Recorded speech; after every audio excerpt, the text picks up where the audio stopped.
Nama saya Matius Yudit Santoso. Saya saat ini bekerja di salah satu BUMN di Indonesia yang bergerak di bidang telekomunikasi. Dan sudah 24 tahun saya berkarya di perusahaan ini. Kalau di SGC saya sudah bergabung kurang lebih 8 tahun. Sudah sekitar 10-11 tahun saya di SGC, lebih tepatnya dimuridkan di Sola Gracia. Sejak saya kuliah, terus saya sempat bekerja sebagai teacher dan sampai sekarang menjadi ibu rumah tangga ya kurang lebih 15 tahun lah. Saya di SGC kurang lebih sekitaran 11 tahun.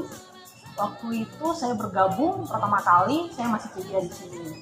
Dan ya puji Tuhan saat ini saya sudah bekerja di Rumah Sakit Siloam Hospital, tepatnya di bagian rekam medis. Iya, saya sudah kurang lebih 15 tahun menjadi mentor di SGC.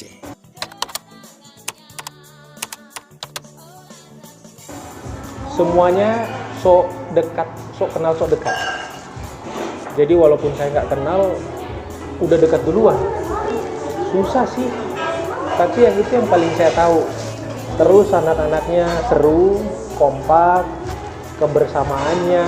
Ibaratnya kalau dia nangis, kita juga harus nangis sama-sama dengan dia. Kalau dia senang, kita juga pasti harus senang. Dan yang paling mengena tuh kalau dia mau berusaha buat sesuatu dan dia tidak bisa, pasti akan dibantu. Waktu awal-awal SGC itu kan kita cuman sedikit, apalagi waktu itu Bapak Ibu berangkat ke Papua. Nah yang paling berkesan buat saya waktu itu kita KTB pertama dan cuma berapa orang, akhirnya kami harus dengar firman Tuhan melalui line telepon. Mendengar line telepon, belum kalau signalnya jelek, dan kami harus berusaha bagaimana caranya supaya kami benar-benar bisa mendengarkan firman Tuhan dengan jelas. Untuk menjadi mentor karena kita harus menjadi contoh dan teladan. Dan itu rumit, tidak mudah. Jadi memberikan hidup kita kepada orang lain itu sebagai mentor tidak mudah, berat. Sebab kita harus berkorban, kita harus berbagi, kita harus memberikan contoh dan teladan.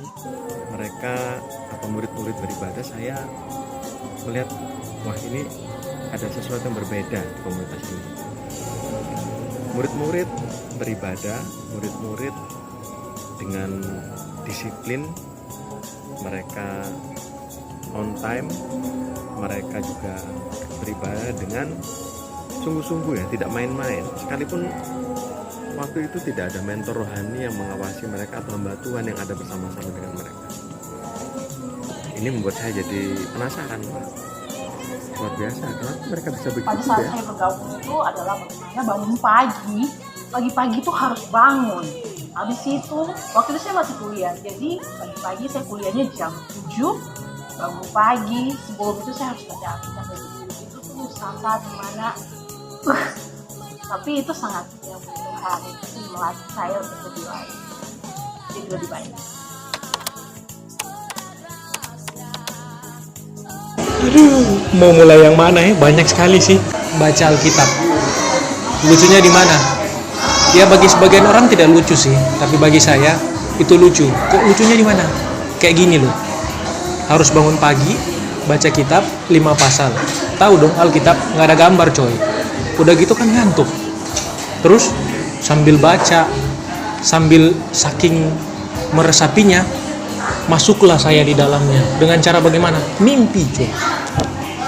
Harus dikejar. Ya gitu. Belum selesai. Sudah masuk di mimpi. Oh bangun gini. Ternyata belum selesai. Belum selesai baca. Aduh. Parah. Saya merasa di SGC ini yang kuat adalah kebersamaan dan kekeluargaannya, khususnya untuk kami yang ada di konseling keluarga begitu ya. Nah ini kalau sudah ngumpul, wah itu ancur-ancuran pokoknya. Itulah koplaknya SGC gitu ya. Kalau sudah kumpul, apalagi yang keluarga ini sudah tidak ada lagi yang namanya jaim-jaiman, tidak ada lagi urat-urat malunya sudah putus semua kayaknya ya. Jadi mereka semuanya ketawa bebas lepas gitu ya. Jadi semuanya baik mentor, murid semuanya lepas gitu. mereka sudah kelihatan nih kekuatan aslinya, tapi tetap terarah begitu. Jadi pada waktu itu kami sudah ngakak, kami bercerita apapun yang menjadi sesuatu, tidak ada lagi yang ditutupi lagi, dan itu kocaknya gitu ya. Pertemuan kita bersama-sama ya lucu karena kadang mungkin salah masuk kamar atau mungkin kita ngobrol semua cerita-cerita lucu karena kan ini kita gaduh-gaduh. Jadi ada yang suka cerita, ada yang pendiam, ada yang suka ngomong. Jadi memang karena keragaman juga di SGC, itu sebabnya hal yang lucu itu kalau kita kumpul semua. Banyak sih, banyak, sangat banyak. Apalagi kalau kita pada ngumpul. Pikir aja, semua pada ngumpul dari berbagai macam kota. Pagi-pagi mesti bangun pagi sebelum jam 7 atau tidak, misalnya kami mau ibadah. Itu banyak sekali kan, antrian panjang di kamar mandi. Pikir sudah bagaimana itu rempong. Nah, kami kan pernah harus cari rumah pelayanan untuk Sola Gracia Community. Terus suatu hari saya dengan suami saya sedang hamil besar, kami cari base camp, kami cari rumah pelayanan, dan rumah itu waktu kami dapat, rumah itu seperti yang kami idamkan untuk SGC lah. Tapi orangnya tidak ada, yang ada ternyata anjing-anjingnya. Waktu kami berusaha masuk, keluarlah anjing-anjingnya. Kami berusaha lari cepat-cepat naik motor, dan anjing itu terus kejar kami. Suami saya juga terus ngebut, tapi rasanya makin dekat. Saya cuma teriak, "Dan nama Yesus, nama Yesus."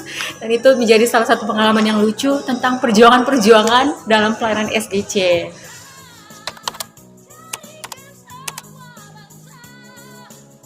Dimana awal pertama saya harus menghadapi keluarga saya. Kerinduan saya untuk mengenal Tuhan lebih lagi, tapi di sini keluarga saya menentang saya. Menentang saya mau pergi ibadah, tapi dengan berbagai macam alasan. Masih ada kegiatan ini, masih ada kegiatan itu, harus ngumpul bareng keluarga. Itu titik di mana saya harus ambil keputusan. Saya mau melangkah atau saya hanya mau di situ aja. Itu waktu saya harus mengatakan hal yang benar kepada orang yang saya kasihi, terus saya ditolak. Itu salah satu proses yang terberat. Ternyata di dalam pelayanan pemuridan di SGC ini kita banyak berhadapan dengan pekerjaan roh jahat. Jadi memang agak susah dan sulit. Saya harus bisa membagi waktu saya harus siap untuk membagi pikiran saya, tenaga saya, sehingga semuanya bisa saya selesaikan dengan baik. Dan di situ saya mulai belajar, diproses untuk belajar bagaimana saya kuat, bagaimana saya bisa menjadi orang-orang yang tekun, disiplin. Ya, itulah malah membuat saya belajar banyak hal. Dan saya juga mulai belajar bagaimana saya menemukan tujuan Tuhan dalam hidup saya, tujuan Tuhan dalam pekerjaan saya lewat pelayanan ini. Zona nyaman sih, karena jujur biasanya sama-sama keluarga begitu, keluarga jasmani. Jadi semua keputusan biasanya ya ada orang tua di dalam gitu, dan ya mereka nggak salah sih, mereka nggak salah. Ini keputusan pribadi saya. Saya pengen jadi dokter yang kaya. Di mana-mana dokter gigi itu kaya materi. Ya, tapi ya saya memilih untuk jadi dokter gigi seperti yang Tuhan mau.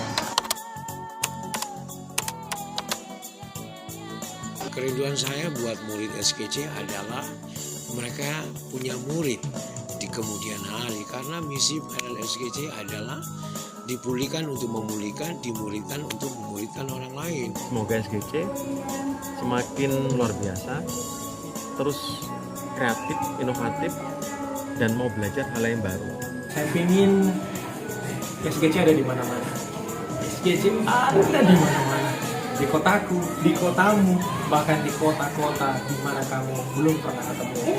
Harapan saya ya tidak hanya sampai di sini, tetapi terus maju, semangat, bersuka cita di mana saja, kekeluargaan itu tetap dijaga, kekompakan itu tetap dijaga. Solas Rahasia Komunitas akan menjadi komunitas yang menjadi berkat bagi banyak orang, membawa pemulihan bagi banyak orang.